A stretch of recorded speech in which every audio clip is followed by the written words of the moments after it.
علماء نے لکھا ہے کہ اتنی بڑی طاقتور مخلوق کو حضرت سلیمان کے تابع اللہ نے فرمایا. بڑا بڑا کام محترم ان سے لیتے تھے. اللہ کے حکم سے حضرت سلیمان علیہ السلام کے حکم کے جنات منتظر رہتے تھے.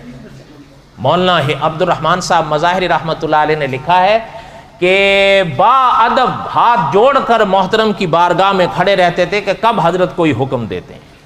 اور آگے اللہ ذو الجلال والاکرام نے فرمایا اگر ان میں سے کوئی بگڑنا چاہتا تھا تو نذقہ من عذاب السعیر، ہم انہیں سخت عذاب چکھاتے. حضرت نے ایک فرشتے کی ذمہ داری لگائی تھی کہ اگر ان جنات میں سے کوئی حضرت سلیمان کے حکم سے ذرا ادھر ادھر ہو تو اس کو کوڑے مارو. تو مولانا ادریس کاندلوی رحمۃ اللہ نے لکھا ہے کہ وہ فرشتہ آگ کا کوڑا لے کے کھڑا رہا، اگر یہاں سے کوئی بھی بگڑے تو وہ آگ کا کوڑا اس پر مارتا، یہاں تک کہ جلا کے بھسم